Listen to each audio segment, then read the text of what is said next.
Et pour finir cette émission, bienvenue dans l'œil du CGP. Nous avons le plaisir d'être accompagnés par Régis Yankovici. Bonjour Régis Yankovici. Bonjour Nicolas, comment allez-vous ? Très bien, et vous ? Et puis on va encore fêter avec vous un anniversaire, puisque oui, chaque année, vous aimez les anniversaires. On a fêté les 30 ans des ETF l'année dernière, et là aujourd'hui on va fêter les 100 ans des mutual funds. Alors de quoi parle-t-on, Régis Yankovici ? Exactement, il y a un monsieur qui s'appelait Édouard Leffler, qui était un vendeur de poêles et de casseroles aux États-Unis.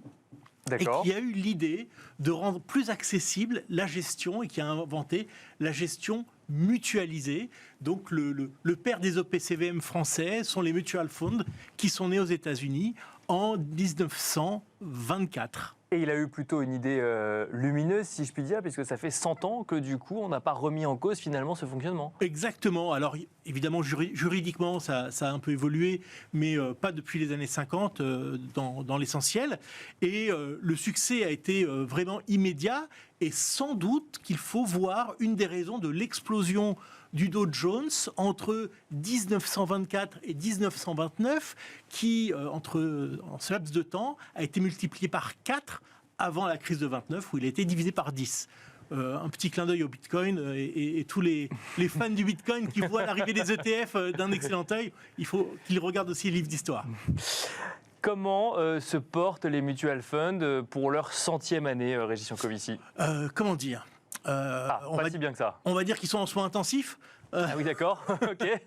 Ils ont vu au cours des 3 dernières années des retraits de 2000 milliards de dollars. D'accord. Alors globalement, au niveau mondial, la gestion collective, c'est 63 000 milliards de dollars, à comparer à 12 000 milliards sur les ETF. Bon, et ben dans ces 63 000, il y en a un qui s'est évaporé. Alors, ça se voit pas trop, parce qu'on a la progression des marchés dans le même temps. Si on regarde sur des longues périodes, les chiffres sont aussi éloquents, il y a des rachats importants, des rachats qui se reportent sur un tout petit bout sur les fonds indiciels et l'immense majorité sur les ETF. Et donc non, l'industrie des multi-fonds ne va pas bien. À cause des ETF donc, ou c'est plus complexe que ça ? Alors, c'est sans doute plus complexe que ça parce que la sous-performance des mutual funds par rapport à la gestion indicielle ne date pas du lancement des ETF. Les ETF sont là pour répondre à un problème. Le problème, il était posé bien avant sur la capacité des gérants, en particulier, à anticiper sur les frais, etc., etc. Mais maintenant qu'il y a un moyen d'accéder directement à l'indice pour pas cher, effectivement, c'est juste catastrophique pour l'industrie qui répond, qui reste pas les bras croisés. Bien sûr.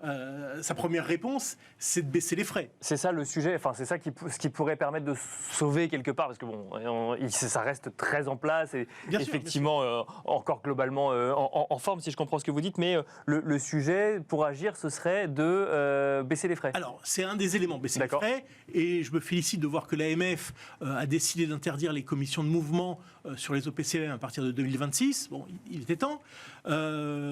Et l'autre axe sur lequel je pense devraient travailler les sociétés de gestion, c'est de faire de la gestion réellement active, de ne pas essayer de battre un benchmark de quelques points de base, mais de faire des choix de conviction.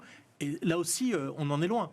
Le troisième axe, qui est un peu un clin d'œil, c'est que la société qu'a créée Édouard Leffler, qui s'appelle MFS Investment Manager, en 2024, décide de lancer des ETF. D'accord. C'est rigolo. D'accord.